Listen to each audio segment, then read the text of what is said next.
So it is in order for us to wish our media fraternity a very happy New Year, and all of us Kenyans. We had occasion to do that.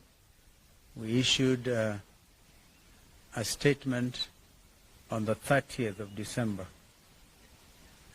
as our New Year message to the country. And I think after that, President Ruto issued a similar end-of-the-year thing himself from Kisii State Lodge. So this is a statement by the people. The Honorable Eugene Wamalwa will probably join us at some stage. If he doesn't, he's busy trying to prepare his party's offices, not very far from here. We have his understanding that we can continue. My brother Jeremiah Kioni, Secretary General of Jubilee, is with us. We also have former Governor Waititu, and we have senators here, as you can see. The Senate Minority Leader, Senator Fukitui, Nombua. We have ranking members like Mheshimiwa member for Dr. Makali from Kitui Central. We have Senator Maanzo here, Senator Agnes Kabindu, and Mheshimiwa Mule, a ranking member. He's right here behind me, member for Matungulu. Mheshimiwa Kimilu, member for Kaiti. Where is Mheshimiwa Kimilu? He's right here. Yeah, I'm taller than him. Mheshimiwa Mawathe, member for Embakasi South, and a team of MCS from there. Mheshimiwa Mwalika. Where is Mheshimiwa Mwalika? That one is tall. It's okay. Member for Gitui Rural. Mheshimiwa, Philip Kisia, as you know, has effectively taken over as the CEO for a coalition.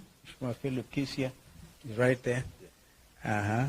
And we have Speaker Kitui County, I've seen him. Kitui County Assembly, I've seen him. And MCS from Kitui can also raise their hands. We've seen them. MCS Nairobi. Yeah, well done. Machakos MCS, I think there are some here. Very good. Actually, the reason I say that, because it's the tail end of my statement.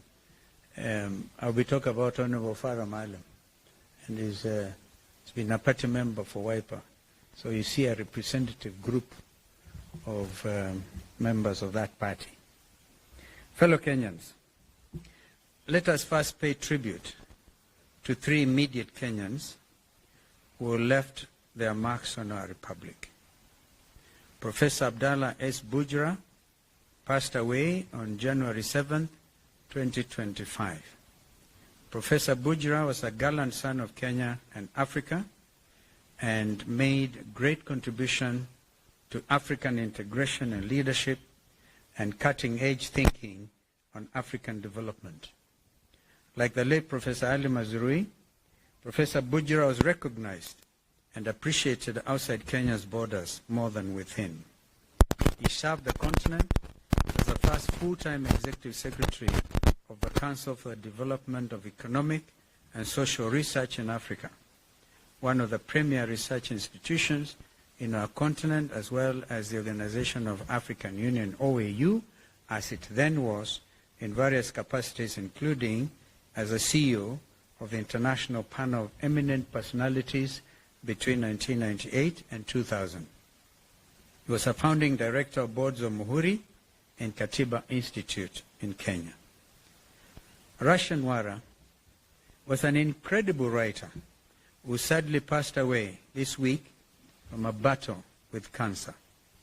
Her words, printed and written every week in different publications, both home and abroad, left a lasting impression, speaking truth to the heart. Whatever the subject, Russian questioned and demanded accountability. She was one of a kind, and uncompromising and apologetic in Kenyan. Yesterday evening, we learned of the passing on of senior counsel, our sister Judy Thongori.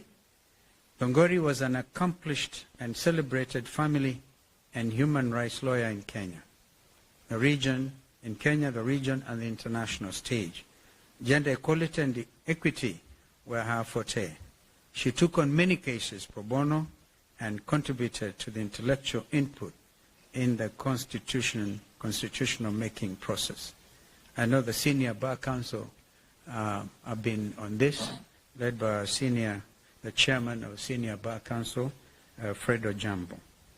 And a lot is going in that space in celebrating the life of our sister senior counsel Judy Thongori. In their honor, let us have a minute silence. January the 12th, Public Service Cabinet Secretary Justin Muturi, in a stunning during a press conference, outlined in shocking detail the harrowing tale of his son, Leslie Muturi's abduction on June the 22nd, 2024, while in the company of Embakasi West MP Honorable Mark Mwenje and driver Marangui Manyara. Honorable Muturi, who was serving as the Attorney General of the Republic of Kenya at the time of his son's abduction, said that he had been waiting for answers for the last 6 months as to why his son was abducted. What should be of concern to any law-abiding citizen is that Honorable Muturi, as Attorney General of the Republic of Kenya, sat on the National Security Council, the top security organ in the country. Honorable Muturi has been seeking answers for the past 6 months, and they have not been forthcoming to someone so senior in the Kenya Kwanza regime. So senior should be a matter of grave concern to all of us. Following Honorable Muturi's statement, the Director of Criminal Investigations, Mr. Amin, invited the Cabinet Secretary to record a statement. If the idea was to cower Honorable Muturi into silence, they picked on the wrong man. If the bombshell of the Sunday statement was not enough, Honorable Muturi's signed statement clearly and squarely pointed the blame at the main culprit behind the inhuman abductions. A man who joked, made light of the abductions and Gen Z's demonstrations, a man who placed one phone call inside of the State House Nairobi Pavilion to the National Intelligence Service Director General, Nuruddin Haji, and had Leslie Muturi released within an hour. That man, as you have previously stated, is President William Ruto. Fellow Kenyans, the revelations by Secretary Muturi on the identity of the Commander-in-Chief of the abduction squads is quite telling. If the Attorney General of the Republic of Kenya cannot get answers to the whereabouts of his son, who can? If the Attorney General cannot get his phone calls answered by junior staff, such as the DG of NIS, or the DCI Director, who can? If the then Interior Cabinet Secretary, Professor Kithure Kindiki, and PS Raymond Omolo are furnished with lies by their juniors, what is the state of the Kenya Kwanza regime? Fellow Kenyans, the Kenya Kwanza regime has established command and control structures outside of the Constitution of the Republic of Kenya, carrying out illegal and criminal activities against Kenyans. We have actually since established at some headquarters of this abduction squad or somewhere near Ruaraka. As we have previously stated, William Ruto is a commander-in-chief of the abduction squads. This has been clearly demonstrated by his own public pronouncements on the abductions, as well as those of his conceited cronies in government. Kenyans and the international community should read between the lines. Mr. Ruto and his lieutenants' chest-thumping over 2 weeks ago in Bungoma was not only a gross violation of Mr. Ruto's oath of office, it also bore all the hallmarks of a dictatorship and a crude attempt to instill fear in Kenyans by subduing them into silence. Mr. Ruto's dictatorship, which now kidnaps and tortures people in underground prisons, must be considered as a renegade criminal enterprise. And this in accordance with the ICC's Rome Statute. And for the avoidance of doubt, the Director General of NSIS could not be held responsible alone. The ICC statute talks about the person bearing the highest responsibility. And that is not Nuruddin Haji, that is William Samoei Arap Ruto. The People's Loyal Opposition will not sit back and allow this disgraceful attempt to take us back into the dark days of fear and oppression. We shall lead from the front. You've actually demonstrated leadership from the front because you've been in court. We'll fight them in court, we'll fight them in the streets, we'll fight them everywhere. We demand that Mr. Ruto respects Kenyans and the oath of office he has sworn to preserve under Kenya's Constitution 2010. We also demand the immediate release of the remaining abductees.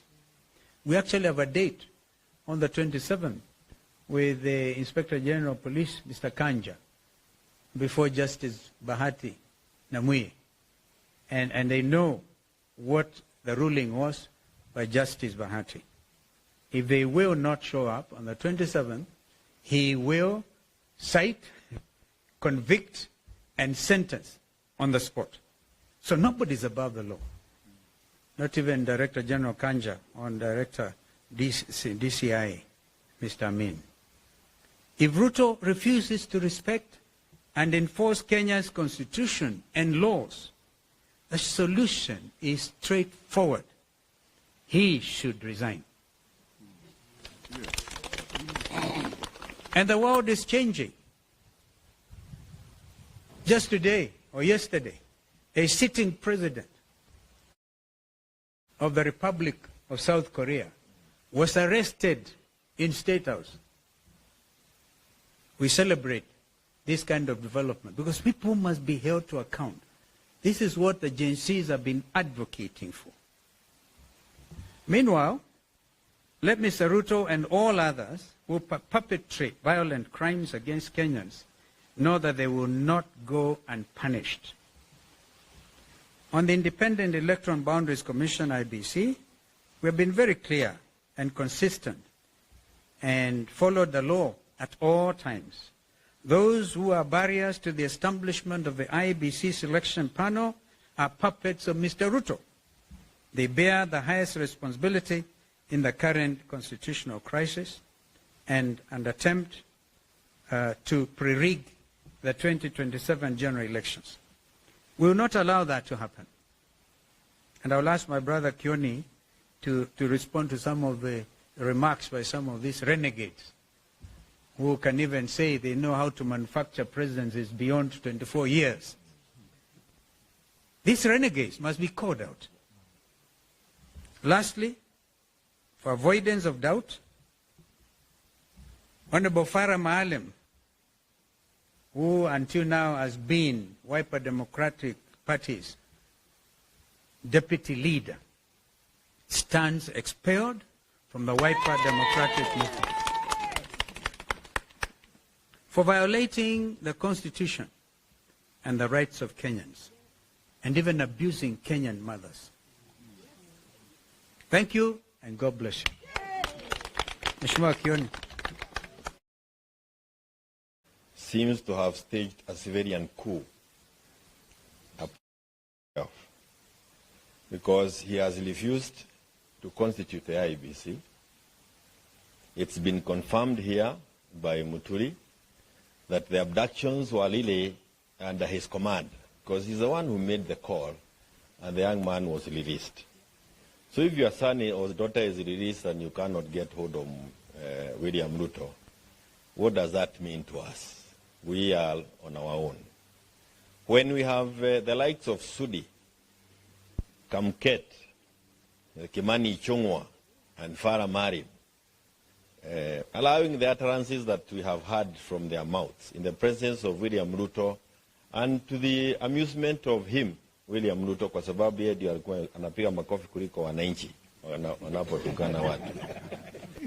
It means that the center is not holding, and we as Kenyans must heed the call that has been made by our leader, and we must prepare to do what the South Africans, the people of South Korea, have done. It is time for us to go and arrest William Samoei Ruto from State House, because we are on our own. Hakuna kitu kingine tunagojea, na hakuna Mkenya anagojea kuambiwa Ruto ni mbaya. Wanajua ni mbaya kukuliko wewe mwenyewe. Hakuna jambo unaweza sema kwamba anaweza saidia sisi nalo. It is upon us to organize ourselves and get Ruto home, as leaders na sisi wote wa Kenya. And I want to add this. Any person within the KK administration who chooses to remain until the end, or who chooses to live earlier than the end, and the end can be earlier than that end you think of 2027. Wewe usikuje kutumiwa kuleta mambo ya kugawanyishwa kati yetu. Come, join us, so that we are one unit that is ready to remove Ruto. Usije kuanza kuleta mipango ingine mpya, kwa sababu you will have confirmed that you are actually an agent of William Ruto, na utakuwa ukimsaidia kutimiza yale akina Kamketu wanasema. If somebody says that he can extend the life of the presidency, na president mwenyewe amekaa hapo na hayasema chochote, you need to know there is something more than is catching the eye. Lakini Kenyans have resolved, you are not going to intimidate any of us, any of the Kenyans, that enough is enough. Na wakati wa kwenda ni sasa, na kama sio sasa ni sasa hivi. Asante sana. Any questions? Yes, sir. You introduce yourself, and then we take it up. Yes, sir. Yes.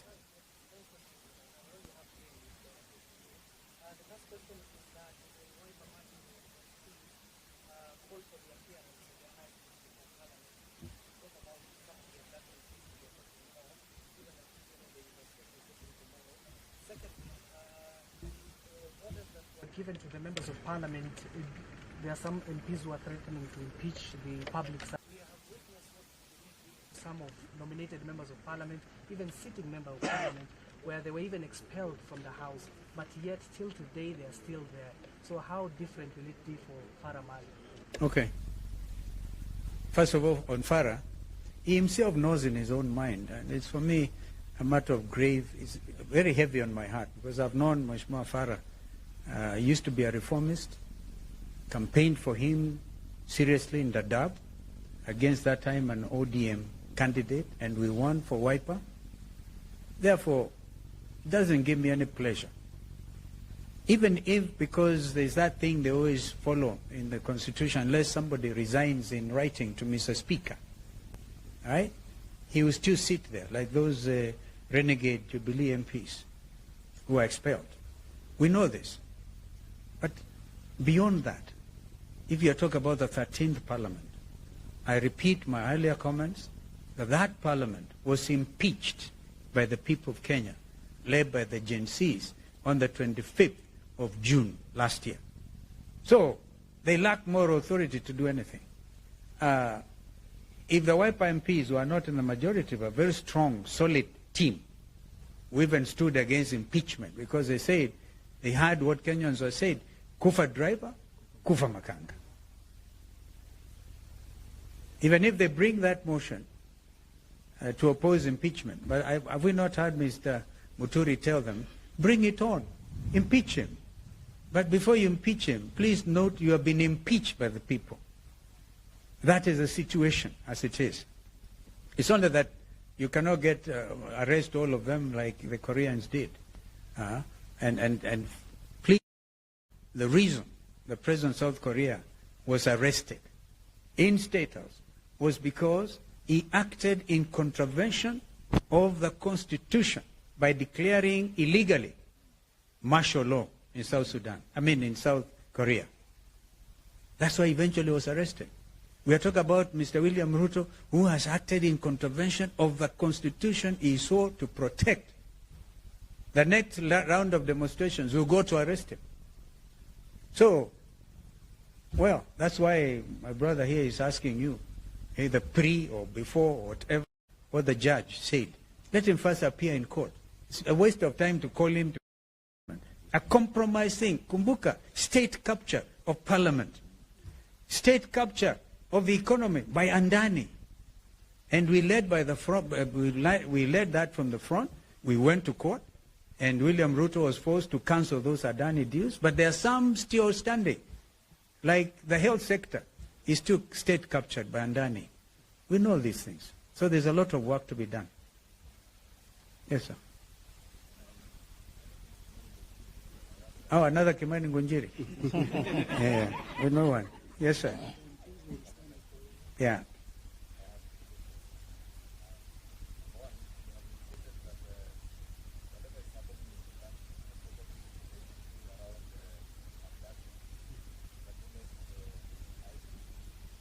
Yes.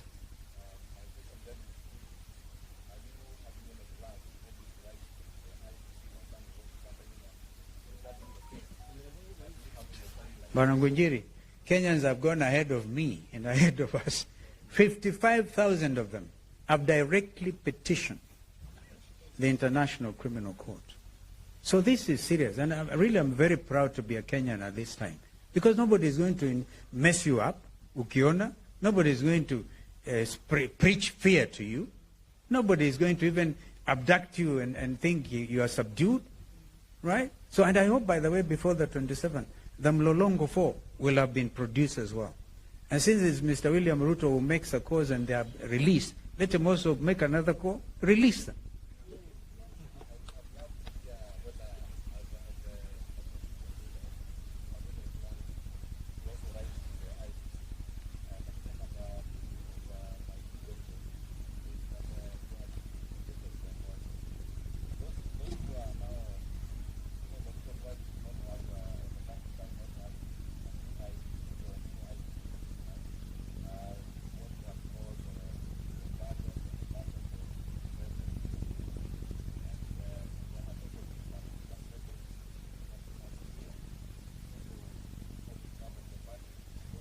We dealt with that matter before, Ngunjiri. If you're referring to Kokimuli's candidature, right, that was already given green light by a High Court judge, and then those puppets we are making reference to went on appeal. The appeal has taken as experienced in ordinate delay, meriting, in fact, necessitating the president of the Law Society, Madam Faith Odhiambo, to issue a statement on that matter, saying that the court system should clear any IEBC-related matter, because that appeal has been lying there for three months unattended to. But I gather the matter is coming up, I think, on the 21st now. Let us hope it gets cleared once and for all. If Kokimoli loses, fine. If she doesn't lose, then the panel should be constituted immediately. Remember, we said, if by March there's no IBC, we will go to the streets, because these people are trying to pre-rig the 2027 election.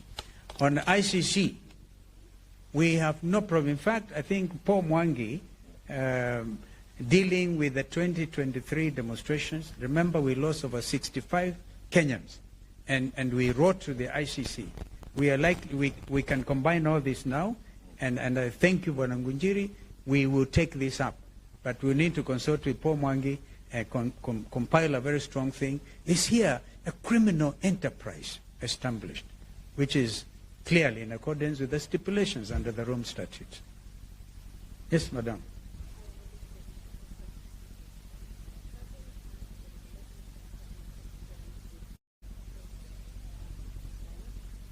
You see, we are saying the highest responsibility is William Ruto.